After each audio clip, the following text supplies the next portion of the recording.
Nous voilà arrivés à la fin de notre saga, les dernières méthodes. Les méthodes de Gear, aussi appelées méthodes BDF. C'est utile et c'est même plus souvent connu sur les noms de BDF, Backward Differential Formula. Retiens bien ça, c'est utile. Tu sais, quand tu cherches des trucs là, sur Wikipédia et tout ça, tape pas Gear, tape BDF. You will find the solution. Alors, je ne sais pas très bien pourquoi, de manière historique, à Louvain-la-Neuve, on appelle ça des méthodes de Gear. Ça doit être un truc bizarre. Une raison historique pas très claire. Mais dans la plupart des autres universités, on appelle ça des méthodes BDF. Mais pour respecter les traditions séculaires de l'université catholique de Louvain-la-Neuve, j'ai gardé le mot Gear dans les notes de cours. Et puis, comme ça, on croit que c'est un peu spécial. Les méthodes de Gear sont basées sur l'idée suivante. On va faire une méthode implicite et on va faire une interpolation polynomiale de la dérivée. Alors, l'idée est la suivante. Regarde, on va faire un petit calcul rigolo. Alors, on trace une petite droite comme ça, voilà, et bidou, comme ça, et on va approcher la fonction UH par un polynôme. Donc, yobidou, regarde ça, on va faire ceci, on a xi, moins 1, xi, et xi plus 1. Et on suppose qu'on a une fonction u qui vient comme ça, et donc on a des points ici. Ok? Et on va écrire que c'est cette parabole, je vais l'appeler UH I plus 1 de x. Et donc elle est basée sur UI moins 1, UI et UI plus 1 que je veux calculer. Ok? Ça, c'est celui que je veux calculer. C'est une méthode implicite. Alors, regardez comment je vais faire. Je vais faire une petite interpolation polynomiale et vous allez souvenir qu'on a déjà fait ça souvent. On va écrire que UH, on oublie le I plus 1 parce que c'est un peu casse-pompon, est égal à X de X est égal à UI plus 1. Non, UI, ouais, UI plus 1 fois le polynôme de Lagrange qui correspond à ça, celui-là, plus UI fois le polynôme de Lagrange qui vient comme ça, plus UI moins 1, le polynôme de Lagrange qui vient comme ceci. Ok? Et l'erreur d'interpolation, elle est localement plus un terme d'erreur. J'ai pas beaucoup de place, on va faire un peu de place pour ça. Pio. On va déplacer ça comme ça, voilà. Plus un terme d'erreur en haut de HQ. Ok. Alors, pour un peu simplifier l'algèbre, sans perte de généralité, sans perte de généralité, je vais lui dire que celui-là, il est moins H, celui-là, il est égal à 0, et celui-là, il est égal à H. Ce qui va me permettre d'écrire facilement mes polynômes. Celui-là, c'est X moins H fois H divisé par 2H carré. On est d'accord? Quand ça vaut moins H, ça fait moins 2H fois moins H, ça fait 2H carré. Ok? Celui-ci, bah, c'est X moins H, X plus H divisé par moins H carré. Et celui-là, c'est X plus H fois H divisé par 2h carré. Et maintenant, ce que je vais faire, c'est je vais dériver ce polynôme pour obtenir UH'. Et donc, si je dérive ce polynôme, voilà, dérivons ce polynôme et écrivons UH'. Alors, c'est quoi ça? C'est UI et je vais l'évaluer en H. Là. Ok? Et si je l'évalue en H, j'obtiens UI plus 1. Je dérive ce polynôme. Là, ça va me donner 2x plus h divisé par h carré. Ok?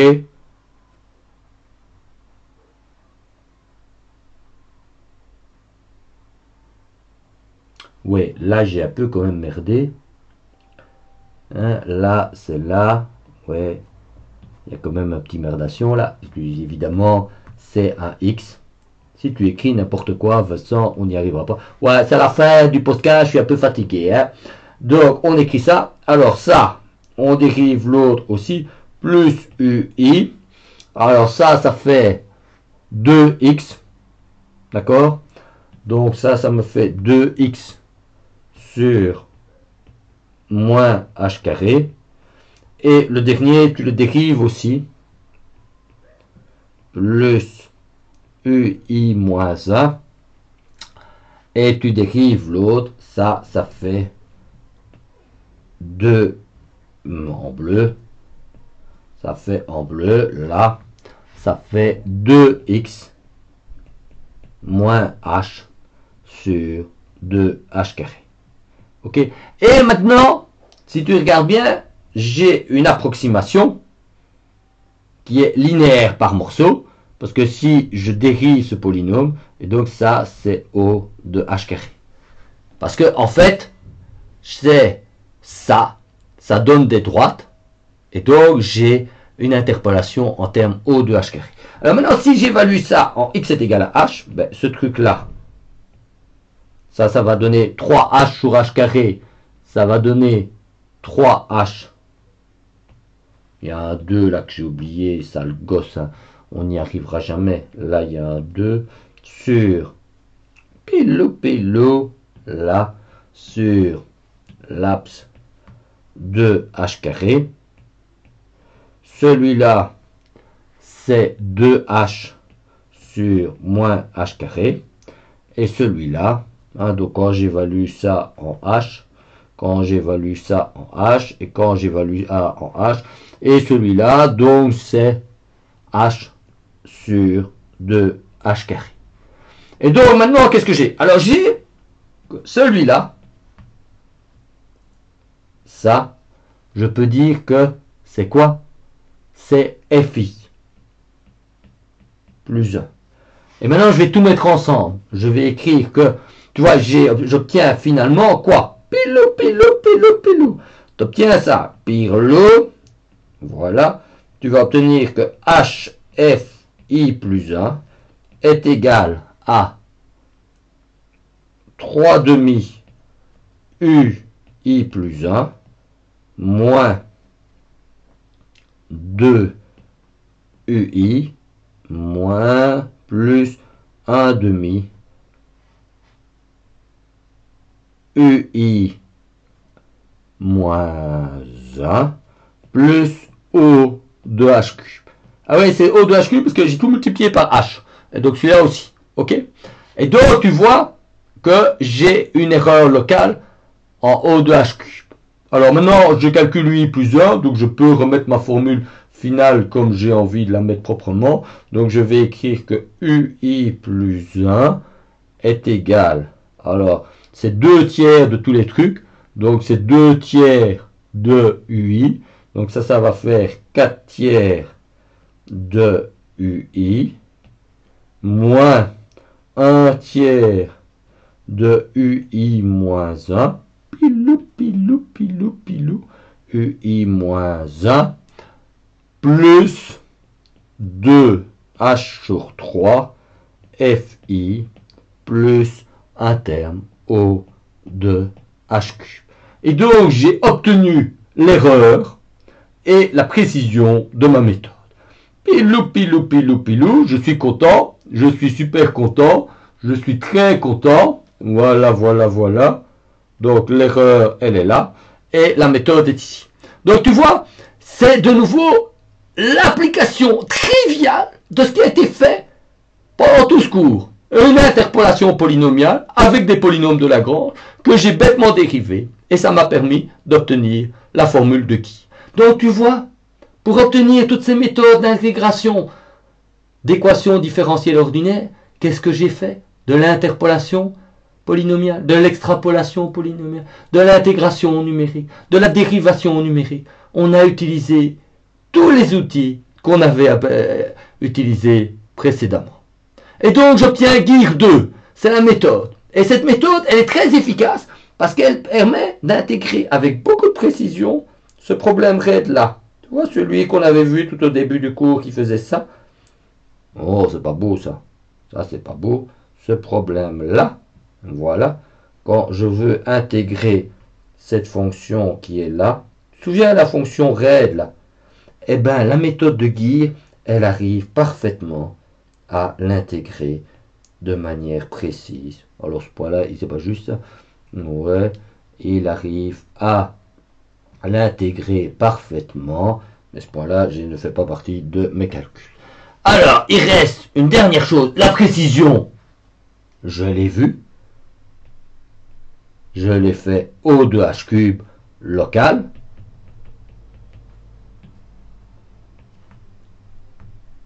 O de h carré global. C'est bien la méthode d'ordre 2.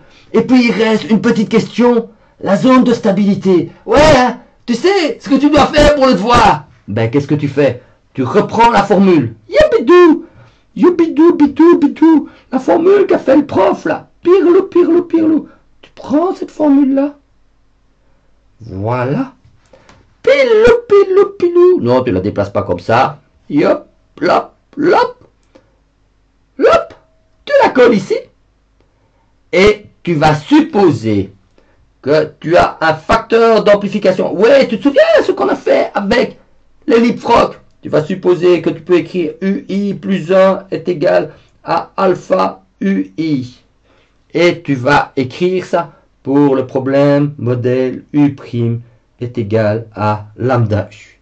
Et donc, ce que tu vas obtenir celui-ci en faisant ça. Voilà. Tu vas obtenir alpha I plus 1 U0 est égal à 4 tiers alpha I U0 moins 1 tiers alpha I moins 1 U0 plus 2H sur 3. Et là, j'ai dit une connerie, c'est FI plus 1. Je vais aller corriger après dans le transparent précédent. Et ça, c'est lambda UI plus 1, donc alpha I plus 1 U0. Alors, tu simplifies les U0. Prouch, prouch, prouch, prouch. Et tu simplifies tout par alpha I moins 1. Donc ici, il va te rester alpha carré. Là, il va te rester alpha. Et là, il va te rester alpha. Et donc, tu as un polynôme qui s'écrit alpha carré est égal à 4 tiers moins 1 tiers plus 2 tiers de... Ah, qu'est-ce que tu as fait, Vincent? T'as moins 4 tiers, t'as pas bien fait ça. Alpha moins 1 tiers plus 2 tiers de alpha carré h lambda. Et pour chaque h lambda, tu dois résoudre ce polynôme du second degré et prendre le maximum des valeurs absolues, ou plus exactement des modules, des racines qui peuvent être des complexes. Et donc tu vas trouver alpha prime et alpha seconde, et le gain alpha, d'accord, c'est la valeur, maximum des modules des deux racines. Et tu vas devoir résoudre pour chaque point du plan complexe ce polynôme, pour chaque méthode de Gear. C'est ça le devoir, c'est ça qu'il faut faire pour dimanche prochain. C'est pas compliqué, parce que tu sais quoi? NumPy fournit une méthode qui s'appelle root, une fonction qui s'appelle racine d'un polynôme, dont tu donnes les coefficients. Et donc, il suffira de faire appel à cette fonction. Ah oui, une petite astuce quand même.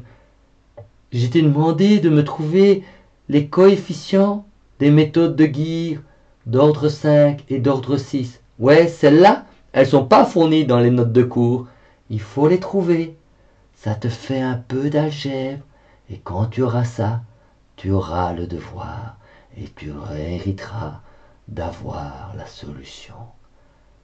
Bon courage. C'était la fin de la saga sur les méthodes numériques pour résoudre les équations différentielles ordinaires. Après le break de Pâques, on se lancera dans de nouvelles aventures, la résolution des équations non linéaires. Mais ça, c'est so compliqué. Ça sera difficile.